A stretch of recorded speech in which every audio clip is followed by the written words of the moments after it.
Bonjour, aujourd'hui j'aimerais te parler des 5 clés pour activer ta puissance intérieure.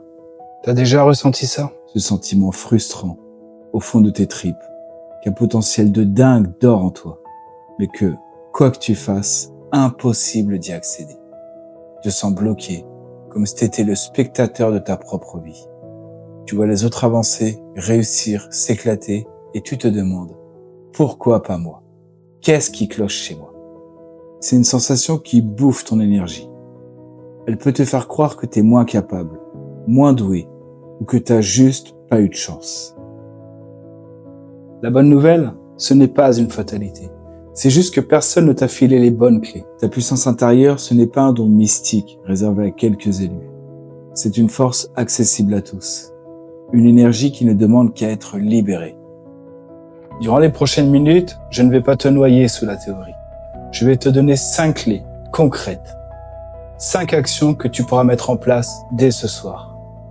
Afin de faire sauter les verrous et enfin reprendre les commandes. Et surtout, reste bien jusqu'au bout. Parce que la 5e clé, c'est la plus profonde. Celle qui change vraiment la donne. La clé numéro 1, c'est de reprendre le contrôle avec ton dialogue intérieur. La première clé, la base de tout, c'est de maîtriser la conversation la plus importante de toute ta vie. Celle que tu as avec toi-même. Tu la connais, cette petite voix dans ta tête. Celle qui commande tout le temps. Pour beaucoup d'entre nous, cette voix est un tyran. T'es pas assez bon. Tu vas te planter. Les autres sont bien meilleurs. On passe nos journées à s'autocritiquer, à douter, à se juger sans pitié. Comment tu vas activer une quelconque puissance si ton propre esprit est ton pire ennemi? C'est impossible. Ton monde intérieur, c'est le seul truc que personne ne peut t'enlever. Le seul sur lequel tu as 100% de contrôle. La puissance, elle naît au moment où tu décides de changer ce dialogue. Attention, on ne parle pas de pensée positive à la noix, du genre se répéter « je suis le meilleur » sans y croire une seconde. Non. Il s'agit de prendre conscience de cette voix et de choisir de ne plus la laisser piloter ta vie. La psycho nous apprend que notre cerveau gère mieux les choses quand il peut les voir.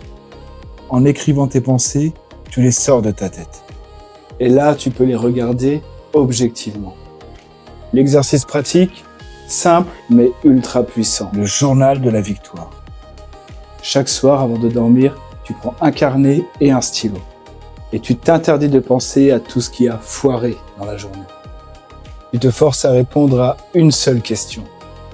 Quelle est la chose, même minuscule, que j'ai réussi à faire aujourd'hui? Peut-être que tu as réussi à te lever à l'heure. Peut-être que tu as osé donner ton avis en réunion. Peut-être que tu as résisté à l'envie de dévorer ce paquet de gâteaux. Ou peut-être que tu as juste pris 5 minutes pour respirer. On s'en fiche de la taille de la victoire. Note-la. J'ai accompagné un client un jour, appelons-le Julien, qui était paralysé par le syndrome de l'imposteur, persuadé d'être un imposteur. Je lui ai demandé de faire cet exercice. Au début, il ramait pour trouver un seul truc. Il me disait « j'ai juste fait mon boulot ». Je l'ai poussé un peu. « T'as aidé un collègue? T'as bouclé un dossier à temps ?» Petit à petit, son carnet s'est rempli. 3 semaines plus tard, il revient me voir et me dit « C'est fou ». En me relisant, je réalise que je suis pas si nul en fait. J'ai réussi plein de trucs chaque jour. Ce simple exercice a reprogrammé son cerveau pour voir ses forces, pas juste ses faiblesses. Il a commencé à se parler autrement. Et c'est là que sa puissance a commencé à jaillir. Commence dès ce soir. La première clé est entre tes mains. La clé numéro 2, vivre en alignement avec tes vraies valeurs. La deuxième clé pour libérer ta puissance, c'est de vivre une vie qui a du sens pour toi. C'est le super pouvoir de l'alignement. T'as déjà eu ce sentiment de malaise, cette impression de ne pas être à ta place, comme si tu jouais un rôle dans le film de quelqu'un d'autre? C'est souvent le signe que tu vis en conflit avec tes valeurs profondes. Les valeurs, c'est pas juste des jolis mots sur un poster. Ce sont les piliers de qui tu es, ce qui est fondamental, non négociable, pour que tu te sentes bien. Vivre en accord avec elles, Ça te donne un sentiment d'intégrité, de solidité. Le problème, c'est que le monde nous pousse sans arrêt sur des chemins qui ne sont pas les nôtres. Fais ces études, prends ce job, achète cette voiture. Quand tu dis oui à un truc qui va contre tes valeurs, tu te trahis. Et chaque trahison, c'est une fuite d'énergie, une fissure dans ta puissance. À l'inverse, à chaque fois que tu fais un choix aligné avec tes valeurs, tu te renforces. Savoir dire non à ce qui ne te correspond pas est un immense acte de pouvoir. L'exercice pratique, les 5 pourquoi.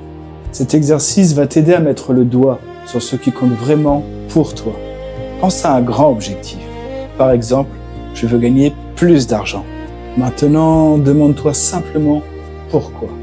Pourquoi je veux gagner plus d'argent? Pour me sentir plus en sécurité. Pourquoi je veux me sentir plus en sécurité? Pour avoir moins de stress et prendre soin de ma famille. Pourquoi je veux prendre soin de ma famille? Parce que leur bien-être, c'est essentiel pour moi. Pourquoi c'est essentiel? Parce que ça me donne le sentiment de contribuer, de servir à quelque chose. Et pourquoi je veux contribuer? Parce que c'est ça, au fond, qui donne un vrai sens à ma vie. Tu vois le truc?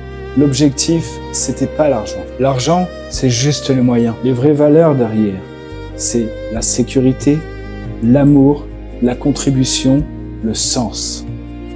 Une fois que tu connais tes 3 à 5 valeurs piliers, tu as une boussole interne. Avant chaque grosse décision, tu peux te demander, est-ce que ça nourrit ma valeur de liberté, d'honnêteté, de créativité? Si la réponse est non, tu as le droit de refuser. C'est ça, reprendre le pouvoir. C'est arrêter de subir et commencer à choisir ce qui te construit. La clé numéro 3, pratiquer l'ancrage au quotidien. La 3e clé semble toute simple, mais ses effets sont radicaux. Il s'agit de revenir dans ton corps. C'est la clé de l'ancrage. Le problème, c'est qu'on passe 90% de notre temps dans notre tête. On est perdu dans un cyclone de pensées. Le passé qu'on ressasse, le futur qui nous angoisse. Et pendant ce temps, la vraie vie, elle se passe ici, maintenant, et on la rate. Cette déconnexion nous rend instables, à la merci du moindre coup de vent, du moindre stress. L'ancrage, c'est l'art de ramener ton attention dans ton centre de gravité, ton corps. C'est comme un arbre, avec des racines profondes. Le vent peut souffler, la tempête peut rager, l'arbre reste stable. Il plie mais ne rompt pas. Ta puissance intérieure a besoin de racines. Des techniques comme la méditation ou la respiration sont des outils géniaux pour ça. Allez, exercice pratique. L'ancrage en 60 secondes. Tu peux le faire n'importe où, n'importe quand. Au bureau, avant une réunion qui s'annonce tendue, dans le métro, ou même là, maintenant. On y va? Tiens-toi droit, assis ou debout, les pieds bien à plat sur le sol. Ferme les yeux si possible. Sinon, fixe un point devant toi, sans le contact de tes pieds avec le sol. Imagine que des racines poussent sous tes pieds et vont s'enfoncer loin dans la terre. Ressens cette stabilité. Maintenant, amène ton attention sur ton souffle. Inspire profondément par le nez, en 4 temps. Sens ton ventre qui se gonfle. Bloque 4 temps. Et expire tout doucement par la bouche en 6 temps. Comme si tu soufflais dans une paille en laissant toutes les tensions s'évacuer. Fais ça 3 ou 4 fois. C'est tout. En 1 minute, tu as quitté le chaos de ton mental pour revenir dans la solidité de l'instant présent. Tu viens de créer une bulle de calme à l'intérieur de toi. Imagine la différence avant un entretien d'embauche. Au lieu d'arriver le cœur battant à 200 à l'heure avec 1000 pensées parasites, tu prends 1 minute pour t'ancrer. Tu entres dans la pièce, non pas comme une feuille morte balayée par le vent, mais comme un chêne, calme, centré, présent. Tu ne subis plus, tu es là. C'est un changement total de posture, à l'intérieur comme à l'extérieur. Ta puissance ne peut s'exprimer que depuis cet état de présence.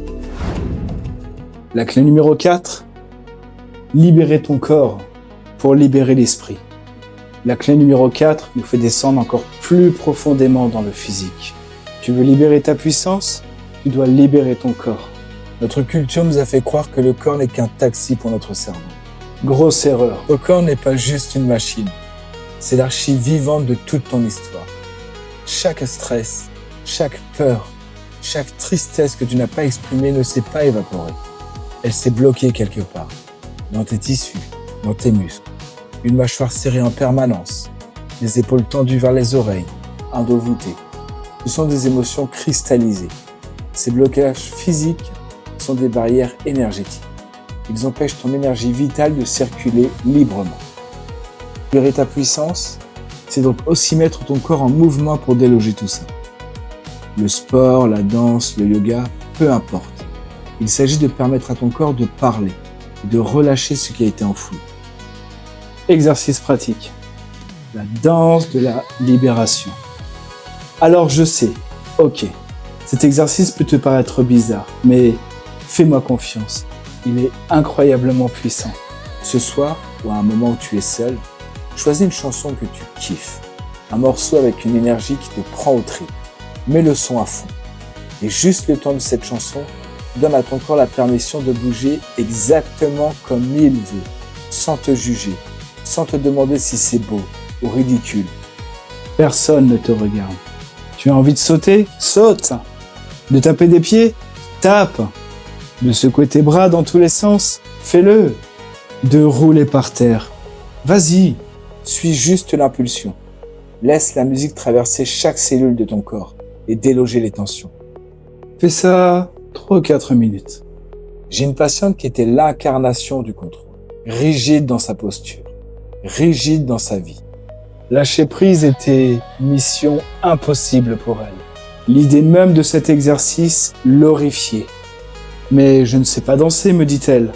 Je lui ai répondu, le but n'est pas de savoir danser. Le but, c'est de laisser ton corps bouger. Elle a fini par essayer.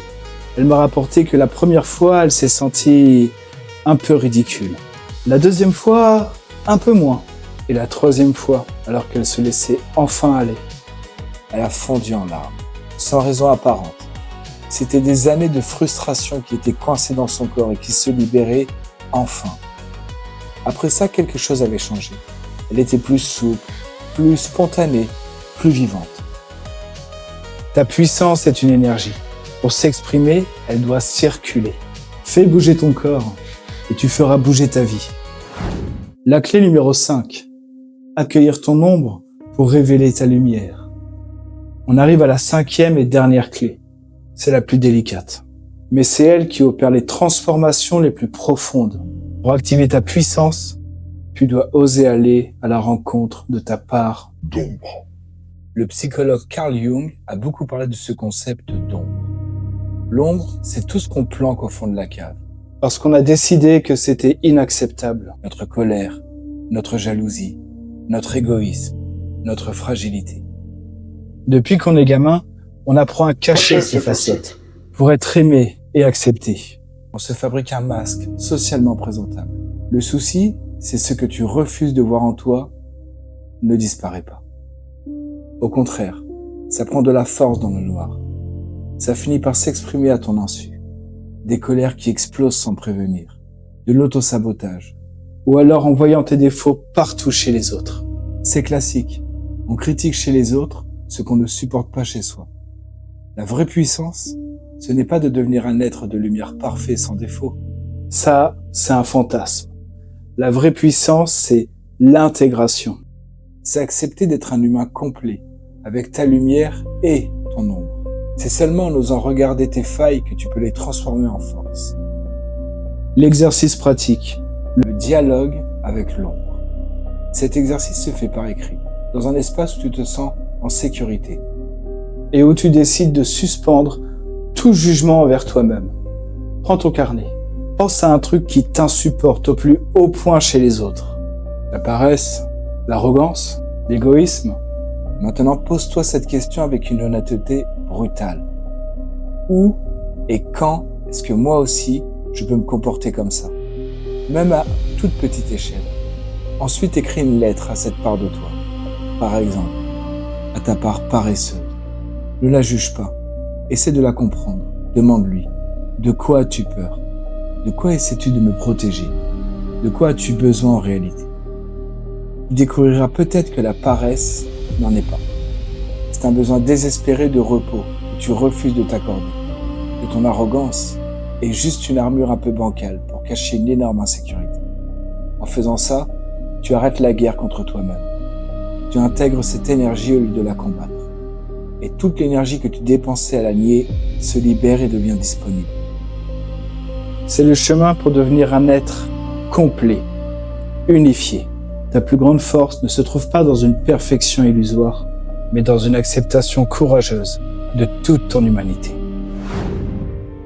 En conclusion, pour résumer, nos 5 clés pour activer ta puissance intérieure sont reprendre le contrôle de ton dialogue intérieur, parce que tu deviens ce que tu répètes.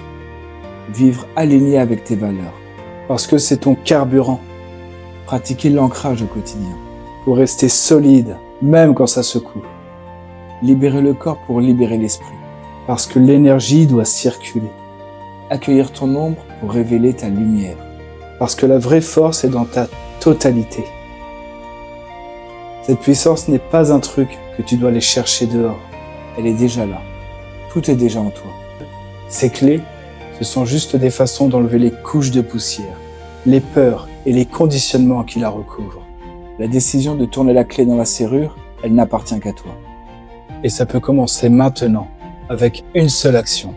Et pour commencer tout de suite, dis-moi dans les commentaires, quelle est la première clé que tu vas utiliser aujourd'hui? Je lis absolument tout le monde et j'ai hâte de voir ta réponse. Si ce moment ensemble t'a apporté quelque chose, pense à t'abonner et à activer la petite cloche pour la suite. Si tu es prêt à aller plus loin et à faire de ça une vraie pratique de vie, j'ai créé un e-book pour toi, le code de l'abondance. Le lien est dans la description. Il m'a permis nombre d'accomplissements que tu verras dans une vidéo dont le lien est dans la description. Toi aussi, obtiens une vie riche de succès qui te ressemble. En plus des témoignages, des études scientifiques sérieuses, de tout un protocole simple à appliquer, il contient des accompagnements audio qui te permettront de l'assimiler parfaitement et de t'approprier personnellement cette méthode. Découvre ce qu'est réellement l'énergie universelle, sa fonction primordiale au sein de notre organisme. Fais évoluer ton ancrage et deviens un véritable récepteur de cette énergie pour améliorer ta santé, tes capacités physiques, intellectuelles et psychiques. Les audios que j'ai créés pour toi ajustent et élèvent automatiquement ta fréquence vibratoire pour transformer ton mental en un mindset de gagnant, afin de te diriger vers une vie qui te ressemble et percevoir les synchronicités qui te mèneront à ton meilleur avenir. Et pour une complète abondance, je t'offre ma méthode sécurisée en crypto-monnaie. Ta puissance n'attend que toi. Il est temps de la libérer.